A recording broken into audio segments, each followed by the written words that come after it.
YouTube channel लाल किरण classes में आपका स्वागत है।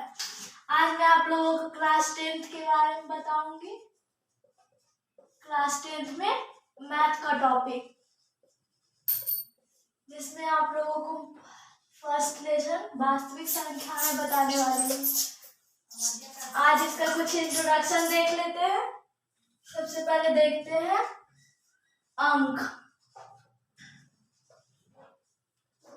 डिजिट।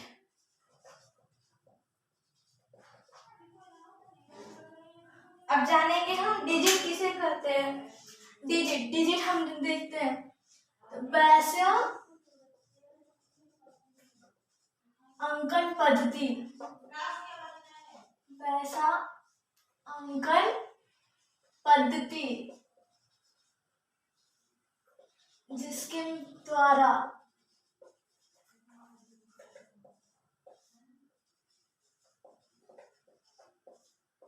संख्या का निर्माण होता है।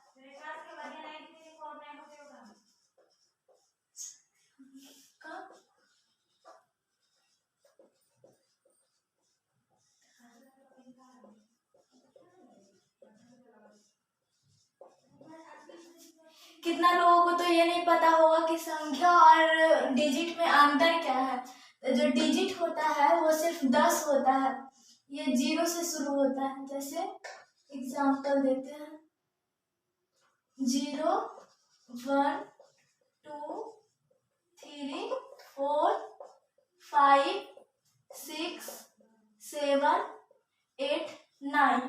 कोई अगर जो बोले कि 10 भी होता है तो ये गलत है, 10 नहीं होता है, बस इतना ही तक होता है। तो हम ये भी बोल सकते हैं कि अंकों की कुल संख्या, कोई पूछेगा कि अगर अंकों की कुल संख्या कितनी होती है तो हम बोलेंगे 10 होती है। अंकों की कुल संख्या बराबर 10। अब हम क्या लिखे, वैसा अंकन पद्धति जिसके द्वारा संख्या का निर्माण होता है। तो हम देखते हैं संख्या किसे कहते हैं। जैसे कोई 29 है, ये कोई पूछेगा कि ये अंक है या फिर संख्या है, तो इसको हम संख्या बोलेंगे, अंक बोलेंगे तो वो गलत होगा। क्यों? क्योंकि इसमें 2 वो है, एक 2 भी और एक 9 भी, ये दोनों डिजिट है, दोनों डिजिट है। लेकिन अगर जो दोनों हम डिजिट को मिला दिए तो ये जाकर के बन जाएगा नंबर। लेकिन अगर जो कोई बोले कि 9 हमारा क्या है, तो ये संख्या भी है और ये डिजिट भी है। 9 तो डिजिट है ही है, संख्या। तो इसके आगे अगर जो हम 0 लगा देते हैं तो इससे कोई परिवर्तन नहीं होता। तो इसमें भी तो 2 डिजिट आ गया, जहां भी 2 डिजिट आ गया वो नंबर कहला गया, इसलिए नंबर है। तो हम इतना कह सकते हैं कि डिजिट की संख्या केवल 10 होती है, लेकिन संख्या अनगिनत होता है, उसका कोई लिमिट नहीं है। आगे हम समझते हैं।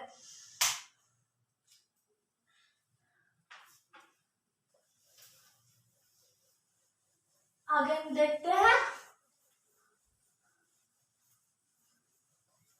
संख्या हम देख लिए हैं। अब संख्या में भी कई प्रकार का होता है। सबसे पहले समझते हैं प्राकृत संख्या।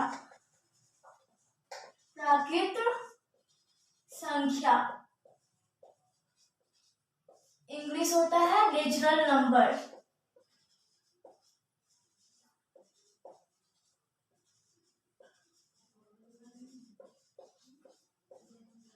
नेचुरल नंबर, यहाँ से पता चलता है नेचुरल मतलब क्या होता है, जो प्राकृतिक हो।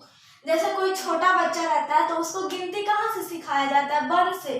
तो इसी प्रकार एक ये ट्रिक जैसा हो गया कि 1 से सिखाया जाता है बच्चों को। तो 1 से जितनी भी संख्या होती है इन्फिनिटी तक, इसमें ना तो नेगेटिव आएगा और ना ही 0 आएगा, उन सभी संख्या को क्या करेंगे, प्राकृत संख्या। मतलब छोटे बच्चे को कहाँ से, 1 से सिखाया जाता है, इसलिए नेचुरल है कि हम 1 ही से सिखाएंगे। कोई 0 से सिखाया आज तक, तो उसी प्रकार 1 से इन्फिनिटी तक क्या हो जाएगा, नेचुरल नंबर। इसको ये भी कह सकते हैं कि गिनती की संख्या, गिनती की संख्या को ही प्राकृत संख्या कहते हैं।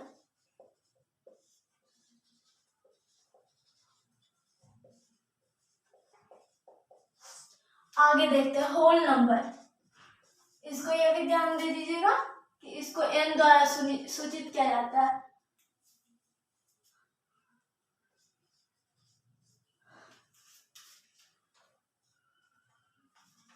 संख्या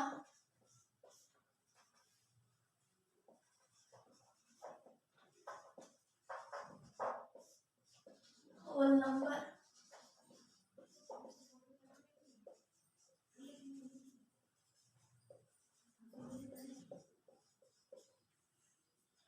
अब देखते हैं होल नंबर किसे कहते हैं। तो जो हम प्राकृत संख्या समझे हैं, गिनती की संख्या को अगर जो उसमें ही हम जीरो ऐड कर देते हैं, यानी जीरो और प्लस में प्राकृत संख्या, इसी को हम क्या कहेंगे, होल नंबर। Whole number. तो इसका एग्जाम्पल क्या हो जाएगा, 0 1 2 3 डॉट डॉट डॉट इंफिनिटी तक। आगे देखते हैं थर्ड नंबर, पूर्णांक संख्या। पूर्णांक इंटीजर्स।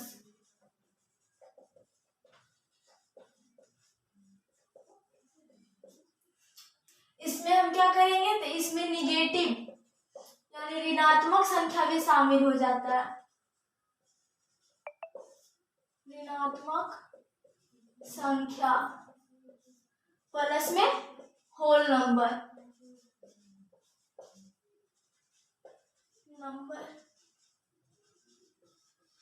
यानी इसका एग्जांपल क्या होगा, होल नंबर। होल नंबर किसको कहते हैं, तो जीरो से लेकर के इन्फिनिटी तक को क्या कहते हैं, होल नंबर। और ऋणात्मक संख्या, तो इसका एग्जांपल क्या हो जाएगा, जैसे इसमें ले लेते हैं हम क्या, -1 नहीं, -1 -2 4 ले देते हैं, -3 -1। जीरो भी इसमें शामिल होगा क्योंकि होल नंबर है, और होल नंबर है तो इसमें प्राकृत संख्या यानी 1 2 3 भी शामिल होगा। इधर भी इन्फिनिटी तक जा सकता है, और इधर बढ़ाएंगे तो क्या हो जाएगा, -इन्फिनिटी तक। सब स्क्रीनशॉट ले लीजिएगा। आगे देखते हैं,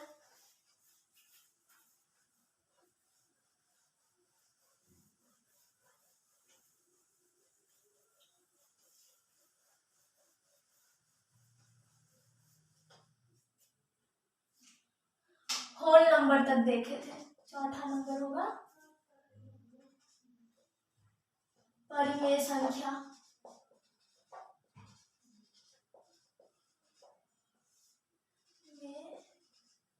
संख्या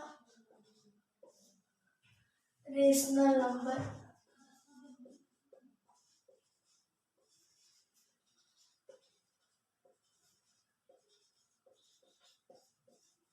परिमेय संख्या रेशनल नंबर क्या होता है, तो इसमें होता है इसका एक, जैसे इसको देखते हैं, परिमेय संख्या इसमें जो कि p/q के रूप में हो, तो इसको लिख सकते हैं वैसे संख्या जो p/q के रूप में हो। p/q के रूप में हो, वहां पे q के एक शर्त होता है, q = नॉट जीरो, यानी q के मान जीरो नहीं रख सकते। p की जगह जीरो है तो कोई दिक्कत नहीं है, लेकिन q की जगह जीरो नहीं हो सकता। इसको जैसे एग्जाम्पल देते हैं, एग्जाम्पल 2/3। देखिए 2/3, ये p का मान हो गया और ये q का मान हो गया। q = 0 है, नहीं है, यानी ये इसको संतुष्ट कर रहा है, तो ये परिमेय संख्या है। दूसरा देखते हैं 3/0। 3/0 क्या ये परिमेय संख्या है, नहीं। क्यों, क्योंकि यहाँ पे q का मान क्या हो रहा है, 0, जो कि ये परिमेय संख्या का डिफिनीशन कहता है कि q = 0 नहीं आना चाहिए। तो q = 0 दिया हुआ है, क्या परिमेय संख्या है, नहीं। तो इसको नहीं लिखेंगे, इसको मिटा देते हैं, इसके जगह कर देते हैं 4।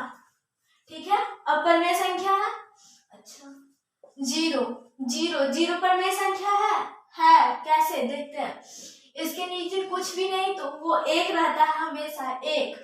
तो q के जगह क्या 0 है, नहीं, p की जगह 0। क्या इसका डिफिनीशन कुछ कहता है कि p बराबर 0 नहीं होना चाहिए, चाहे होना चाहिए? नहीं, p बराबर 0 हो भी सकता है तो भी परमेय संख्या है, नहीं भी है तो भी परमेय संख्या है, यानी ये परमेय संख्या है। इसी प्रकार देखते हो -4/3, -4/3 3, क्यों का मान 0 है? नहीं है, यानी प्रमेय संख्या है। यहाँ पे एक बात और ऐड कीजिए, p तथा q पूर्णांक संख्या हो।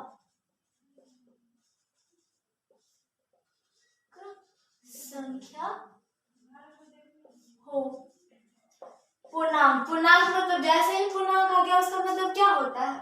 पूर्णांक मतलब उसमें प्लस भी हो सकता है, माइनस भी हो सकता है, 0 भी हो सकता है, लेकिन इसमें जो क्यू की जगह भी पूर्णांक हो सकता है, यानी 0 हो सकता है, लेकिन यहाँ पे उसका परिभाषा आपको एकदम डायरेक्ट बता रहा है कि क्यू नहीं होना चाहिए 0।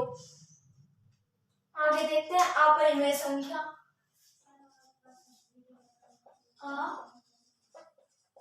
अपरिमेय संख्या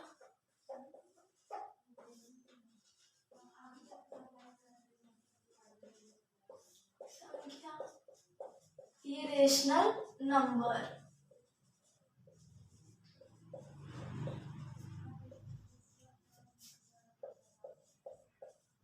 देखिए इरेशनल नंबर क्या कहते हैं?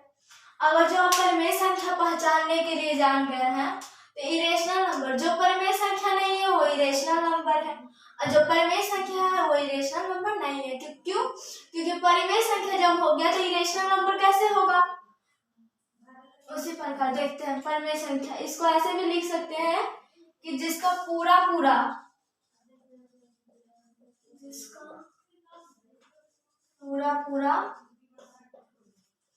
वर्गमूल ना निकले, पूरा वर्गमूल ना निकले, यानी क्या निकलेगा? दशमलव में निकलेगा, यानी दशमलव में। जैसे देखते हैं कोई बोले √3, ये इसका पूरा वर्गमूल निकलेगा? नहीं निकलेगा, तो ये क्या है? अपरिमेय संख्या। उसी प्रकार कोई बोले √1 इरेशनल नंबर है क्या? है नहीं। क्यों? क्योंकि √1 का क्या होता है? 1 होता है। 1 तो इसके नीचे कुछ नहीं, तो ये भी 1 हुआ। 1 में क्या हुआ? p का मान हो गया और नीचे वाला q का मान हो गया, तो q = not 0, यानी क्या हो गया? परिमेय संख्या हो गया। तो इसको लिखेंगे नहीं, इसका एग्जाम्पल √1 नहीं होगा, तो क्या होगा? जैसे देख लेते हैं √8, इसी प्रकार ... ठीक है, इसको ये भी कर लीजिएगा। इसको Q द्वारा डिनोट किया जाता है और इसको P से। स्क्रीनशॉट ले लीजिए जल्दी से।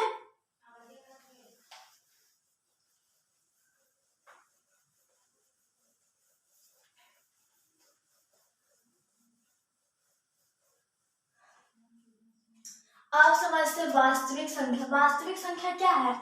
इसको R से डिनोट करते हैं। वास्तविक संख्या तो ये भी, इसका भी 2 पार्ट है। कौन कौन? एक रेशनल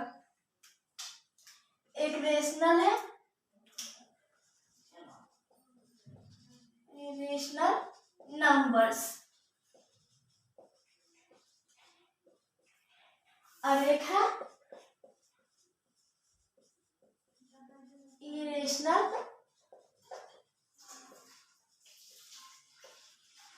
नंबर्स। इसको Q से, इसको P से।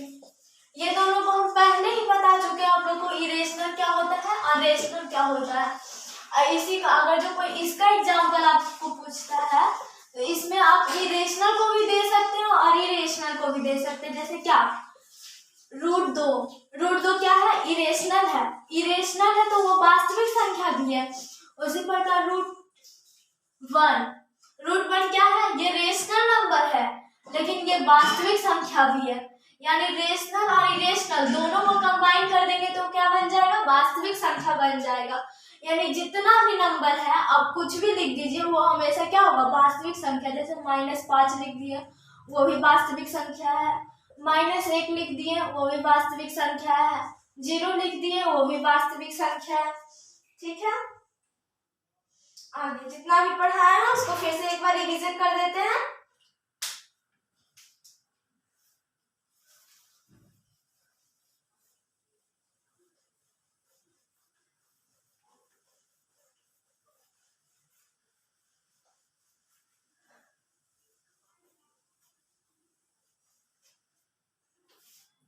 देखिए सबसे पहले हम लोग क्या पढ़े थे, अंक। अंक में क्या पढ़े थे कि 0 से लेकर के अंक सिर्फ 10 होता है। कौन कौन, 0 से लेकर के 9 तक। सभी अंक संख्या हो सकता है लेकिन सभी संख्या अंक नहीं हो सकता। कैसे, 29 अंक था, अंक नहीं था लेकिन क्या नंबर था। वही प्रकार हम क्या बताए थे, 9 क्या है, तो ये अंक भी है और साथ ही साथ नंबर भी है। क्यों, क्योंकि इसके आगे हम 0 लगा देते हैं तो उसका कोई अंतर नहीं है, उसमें कोई भी अंतर नहीं होता है। ठीक है, अंक। आगे हम क्या पढ़े थे, नेचुरल नंबर, जिसको एन से डिनोट किए थे। नेचुरल नंबर, सभी नेचुरल नंबर क्या होता है, होल नंबर होता है, होल नंबर होता है। सभी होल नंबर क्या होता है, इंटीजर्स, जिसको आई या जेड द्वारा सूचित किया जाता है। जेड क्यों, जेड क्योंकि यह जहलीन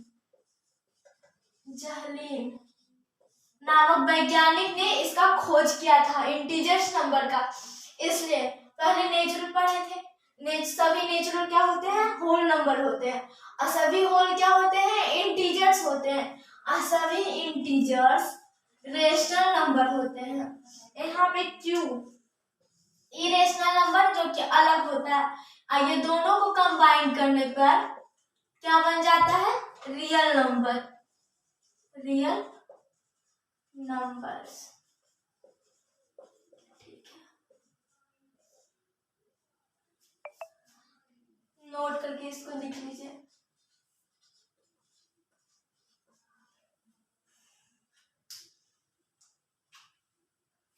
जल्दी से स्क्रीनशॉट ले लीजिए, फिर से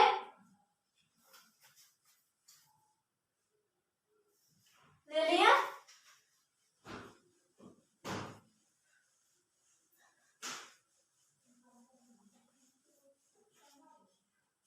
आगे देखते हैं, हम अंक पढ़े। अंक में भी सबसे महत्वपूर्ण क्या है, 0, जिसका खोज कौन किया है, खोज आर्यभट्ट,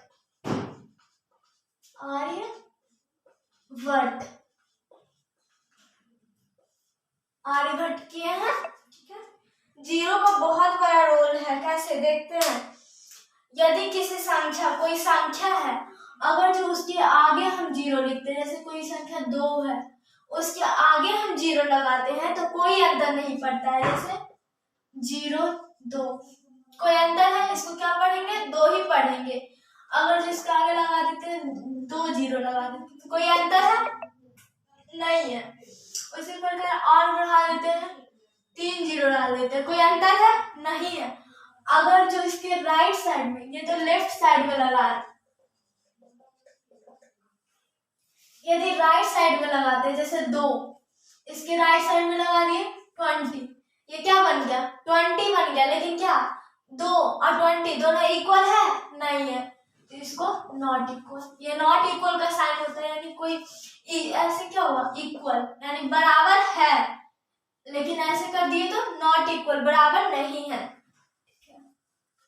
आगे देखते हैं, डबल 0 डाल दिए तो क्या ये इक्वल है, दोनों इक्वल है, नहीं है, तो इसमें नॉट इक्वल।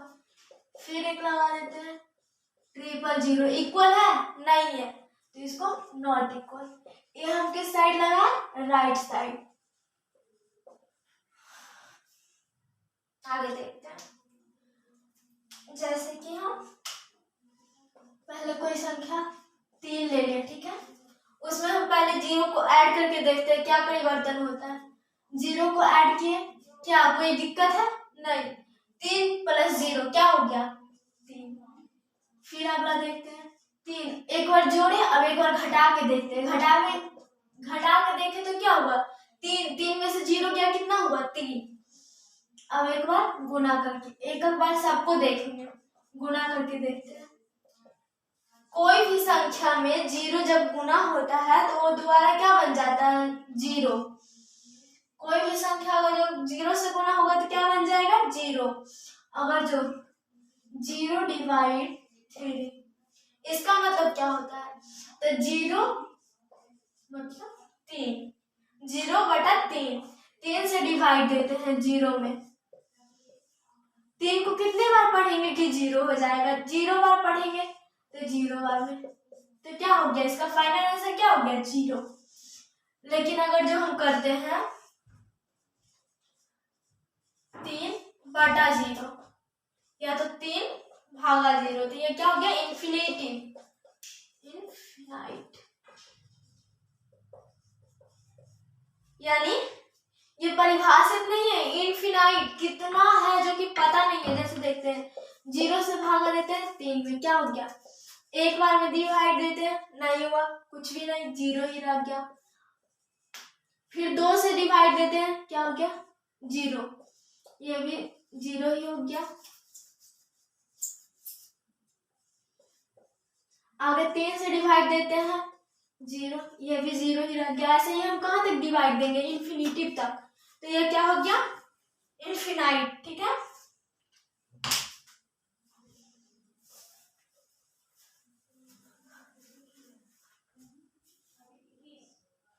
देखते हैं। अब 0/0, अब इसमें सब आदमी कंफ्यूज हो जाता है, क्या 0/0, 0/0, तो इस रूल को अपनाएगा या इस रूल को अपनाएगा, तो ये कैन नॉट डिटरमाइन होता है। इसको अभी भी कोई परिभाषित यानी डिटरमाइन निर्धारित नहीं कर पाया है, कैन नॉट डिटरमाइन। क्यों, क्योंकि अगर जो हम 0 और 0, अगर जो हम ऊपर वाला रूल लगाते हैं कि ऊपर 0 है तो उससे हम डिवाइड, नीचे वाला से डिवाइड देंगे तो वो 0 ही हो जाएगा, तो फिर इस रूल का उल्लंघन हो जाएगा। कैसे, इसके नीचे भी 0 है, अगर जो कोई भी संख्या के नीचे 0 रहता है तो वो इनफाइनाइट बन जाता है, तो ये दोनों रूल को फॉलो नहीं करेगा, इसलिए ये क्या होता है, कैन नॉट डिटरमिन। आगे जाकर के इसका सॉल्यूशन पढ़ना है, लेकिन इस क्लास में नहीं, आगे 12th में जाइएगा तब जाकर आप लोग को पढ़ना है। ठीक है, स्क्रीनशॉट ले लीजिए, ले लिए।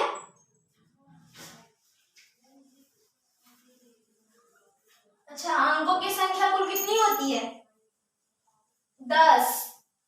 हाँ, यदि 0 को किसी संख्या के लेफ्ट साइड में लिखेंगे तो वो परिवर्तन होगा या नहीं होगा, बिल्कुल नहीं होगा। अगर जो उसके राइट साइड में लिखते हैं तो होगा।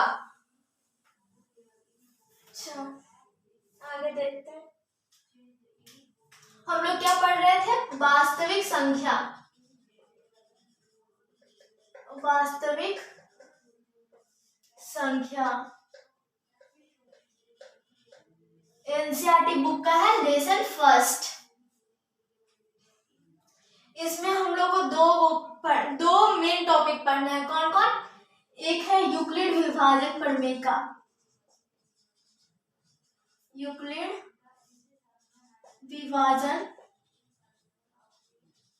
प्रमेय का,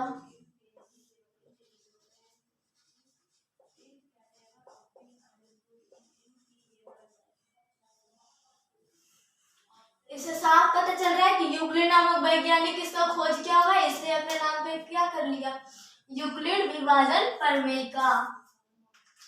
ये क्या बोलता है कि भाज्य बराबर, जो कि हम लोग बचपन से ही पढ़ते आ रहे हैं, भाज्य बराबर भाजक गुना भागफल प्लस शेषफल।